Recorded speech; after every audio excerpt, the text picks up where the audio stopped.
Okay, so I want to discuss posture and placement because I'm just envisaging all these beautiful young ballerinas practicing at home with terrible posture. And I'm hoping that either the students themselves will listen to me now or their parents will. Now, Anne is my model. So Anne's going to stand in parallel. Yep. And posture in ballet requires you to have, it's an athletic posture. So if you imagine, one of the things I imagine is that I'm at the start of a race and I would not be resting back on my heels. I would be in a mode that balanced on the balls of my feet, ready to spring, or like a tennis player when they bounce from side to side, waiting for their opponent to serve to them. So ballet posture is not sitting posture, it is quite athletic posture. A few of the basic things, and I'm getting help by a book called Help Them Dance by the wonderful Laurel Martin. She writes that the weight of the calf muscles, thighs and pelvis are lifted up and placed directly over, she says, the center of the feet. I would suggest the balls of the feet. The pelvis has to be lifted, the ankles have to be lifted. And would you just open your feet to contemporary? And let's see if her ankles look like they're lifting.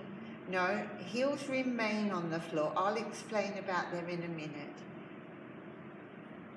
So it's debatable whether her pelvis is lifted or being pushed forward by the weight of her upper body. Now, once you feel like your calf muscles are lifting, your thighs are lifting, where you can see the issue is what I'll call the shoulder girdle, which is the back of the shoulders, what you see on your back, should be over the pelvis, whereas hers hangs behind the pelvis.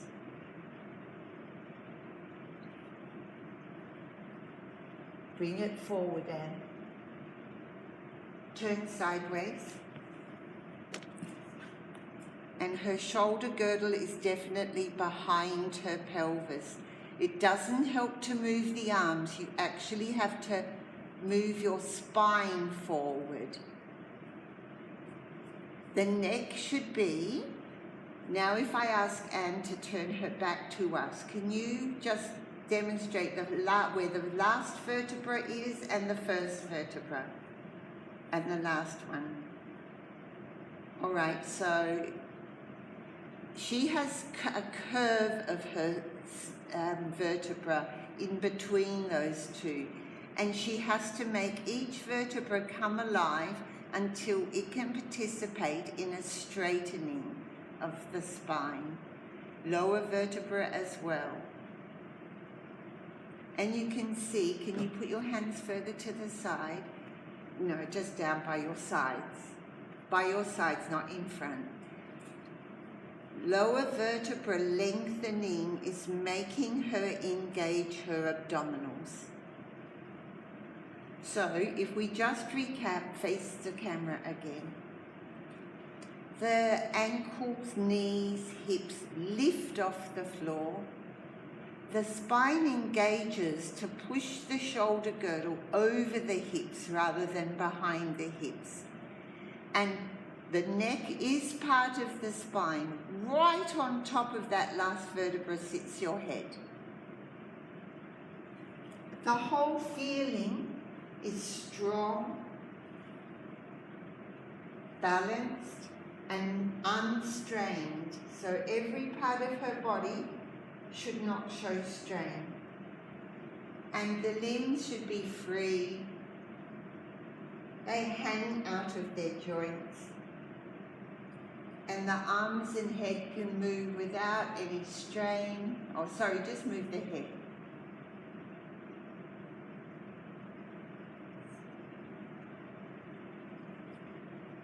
And relaxing. Now, That's how we stay in parallel. That's how we have to stay in turnout. Just widen the legs a little bit. Now, arms by your sides. Can you turn out your legs from where you're standing? So that's an important thing to remember. Could you do it again, Anne? That we lift up the insides of our legs and rotate them 90 degrees, in her case, towards the camera. Now, that is not done from the feet. When you do that, you're rotating those big femurs, you're rotating the lower leg bones, the tibia and fibula. And during that, you might feel like your upper back arches, but there should still be that long, long line, because not one vertebra actually connects to the hip joint, so there's no need to alter the spine to do that.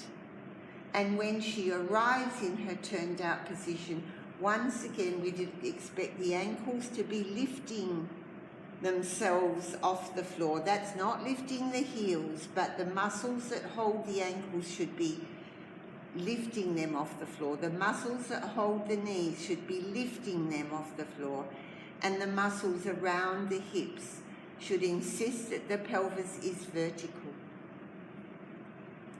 Relax that. Can you turn around, Anne, and we can see your back again? And stand in first. Arms off the bar. I would get away from the bar because it's making you arch your back. And she does still appear to have her upper back lying backwards onto her lower back. So the vertebra at the waist at the back have to pull themselves away from the vertebra below the waist. Now, take your arms to your sides. The shoulders hang down your back. Relax your arms. And they also have a feeling of falling apart, falling away from each other. They fall away from each other. Now, would you just take your arms up your sides to overhead? And the shoulders should fall away. And shoulders are still falling backwards onto the floor. So she should adjust her whole spine so that it's not arching. She's actually arching the wrong worse.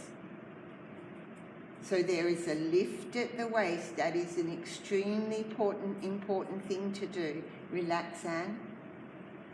Your arms, dancers, will always be in the wrong place if your upper back is arched. So turn sideways, Anne. Now, a couple more things I want you to think about. For the girls, the bra strap underneath the shoulder blades should not be lower than the front of the chest. They should be level.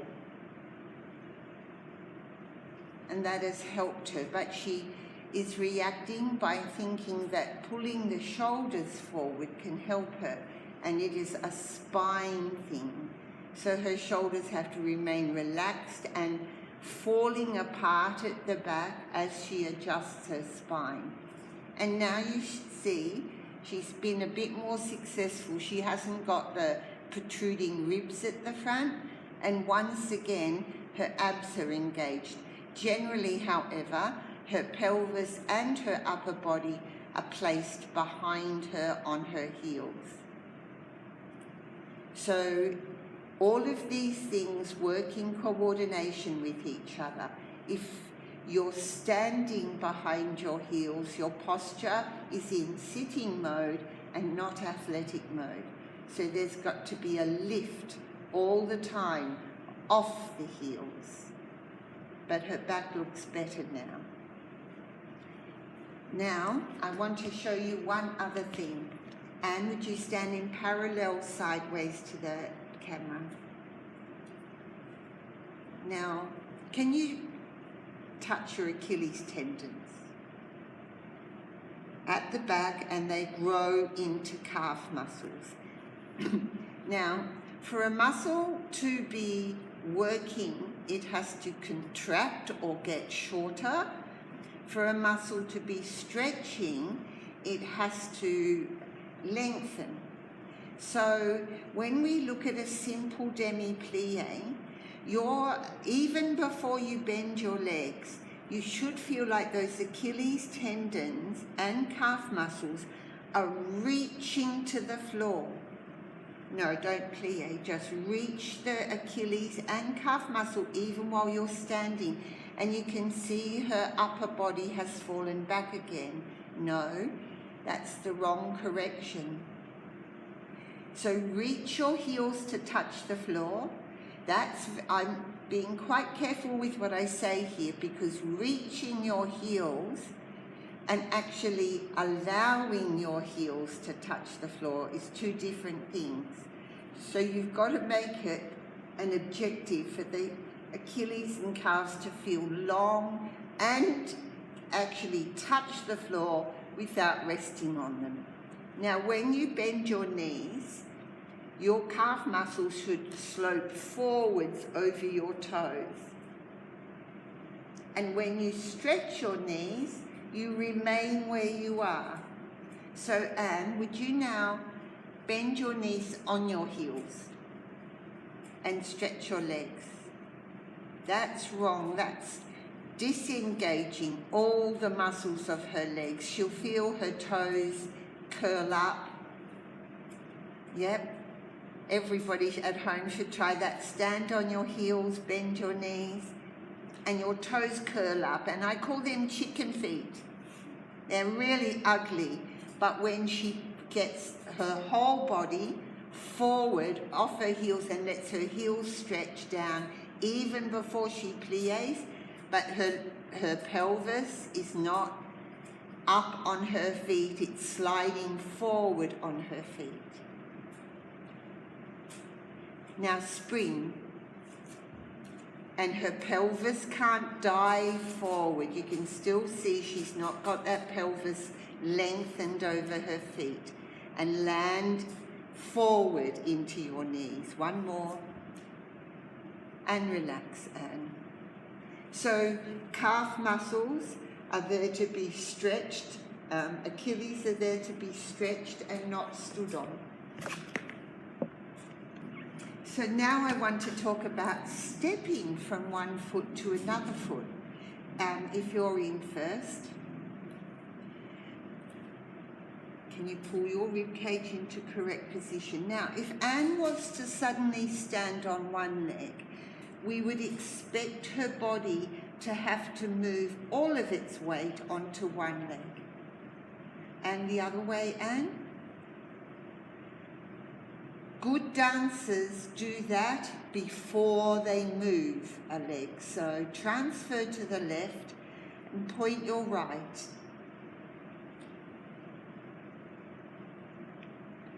Do not let the rib cage poke out. The body is carried without adjustment. Now I'd like you to transfer onto the right. Carry a still body.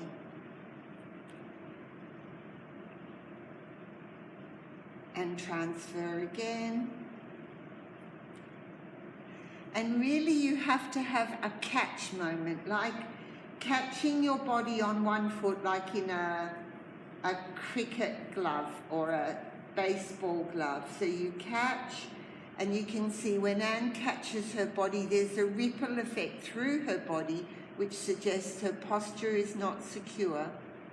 And she also has a look of the body not being straight.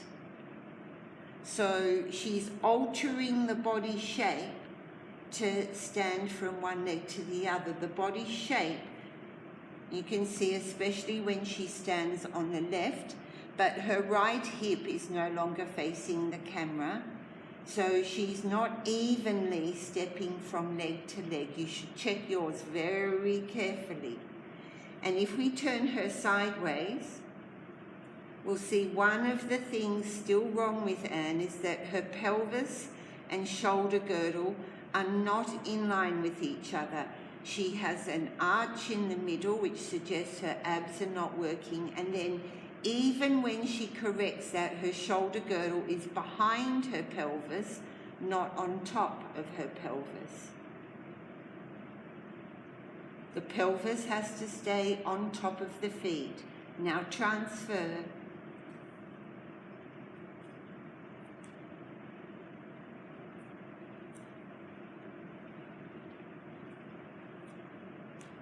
And as you can see with Anne, she's transferring onto fairly parallel legs.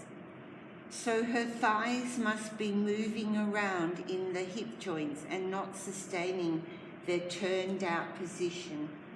Shoulder girdle has dropped back again, quite a lot. So that's a fairly turned in leg, as you can see in the camera. To another fairly turned in leg. So yeah, it is quite difficult to do, but you really have to work on perfecting that, because it is the way you step from one leg to the other and sustain your posture that matters. I'd like to do one other thing. I'd like to talk about the arm positions a tiny bit. So if we think, and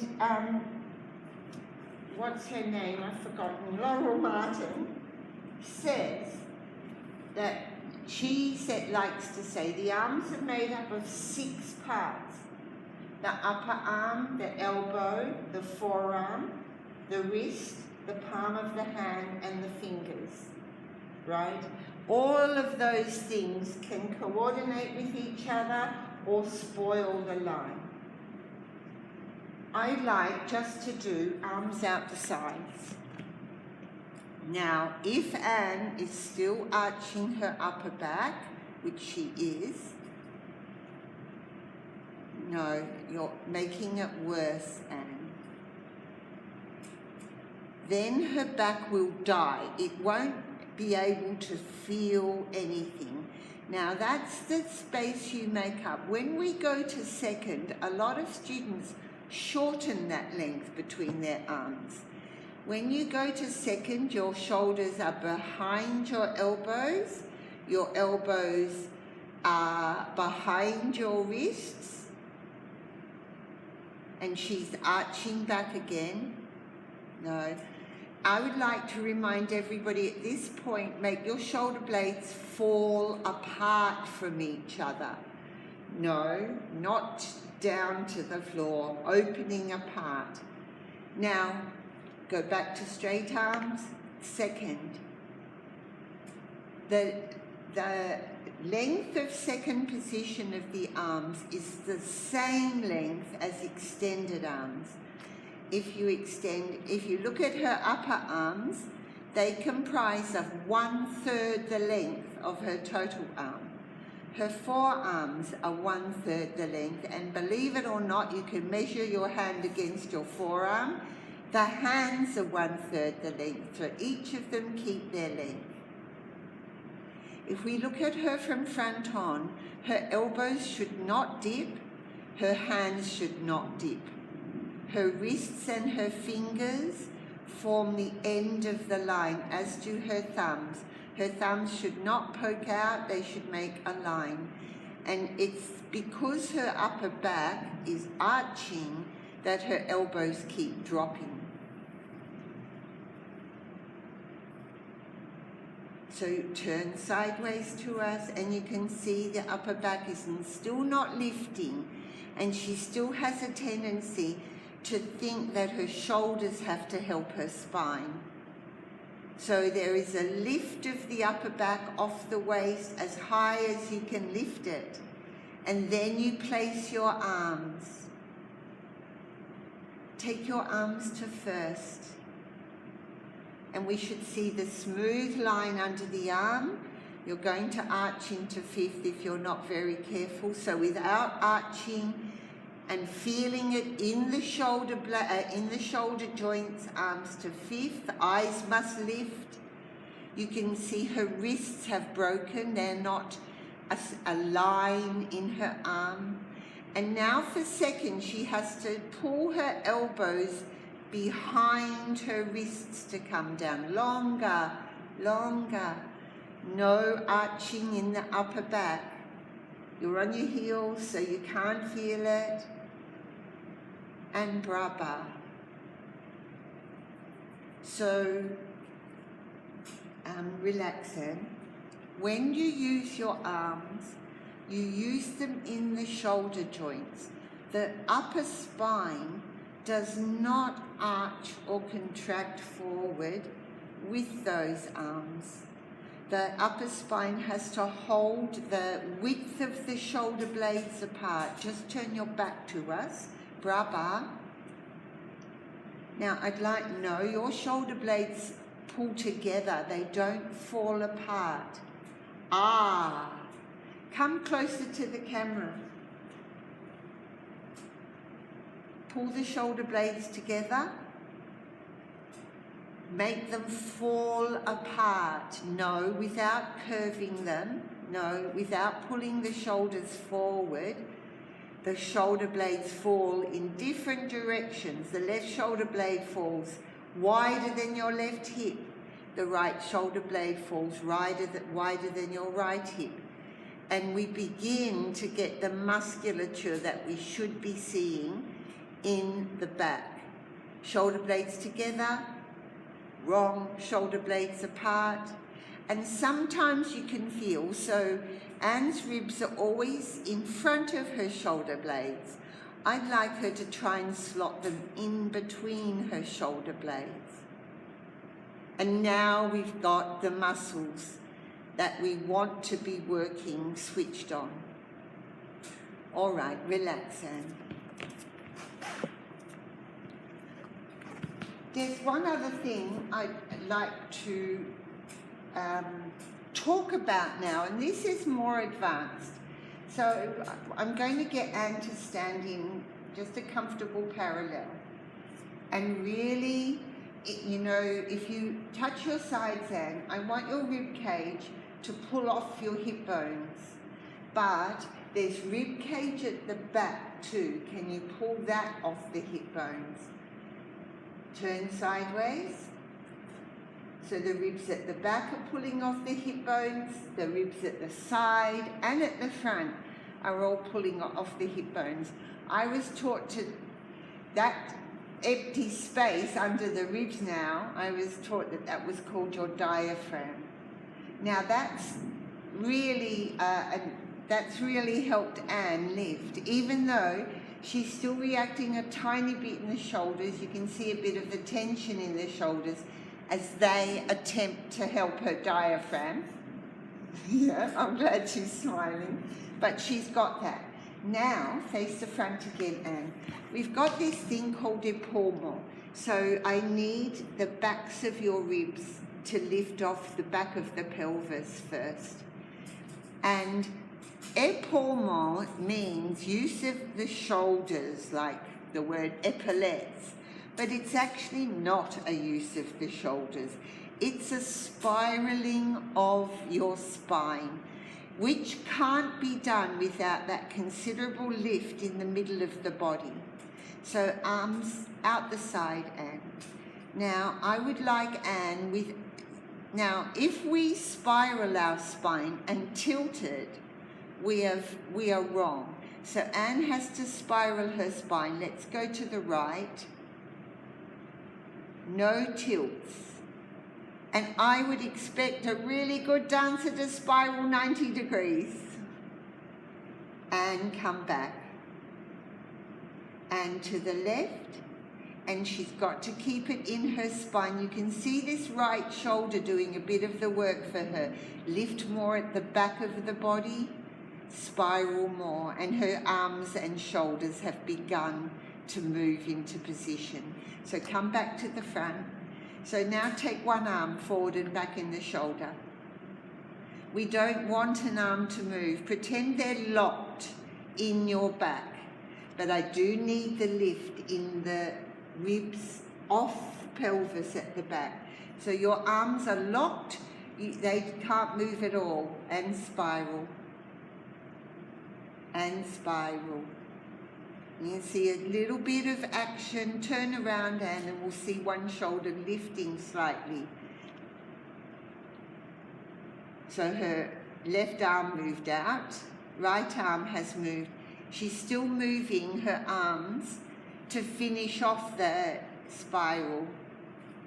Your left arm is no longer at the side of you. Your left, yes, and the other way. Don't get the right arm to do the last bits. Get your right side to feel a spiral. And your weight is lifted on your toes. One more time each way. Better. Your left arm is out of second. So the shoulder blades are showing us considerable movement. Just put your arms by your sides and try. So the shoulder blades remain, that's it. That's it. It's deep down inside the spine. That's better. Well, students and parents, I hope you find this a little bit helpful. It will be important to think about your posture and the placement in your body to actually be able to do the ballet exercises really well. I'd like to thank Anne for being our model and guinea pig. Thank you, Anne.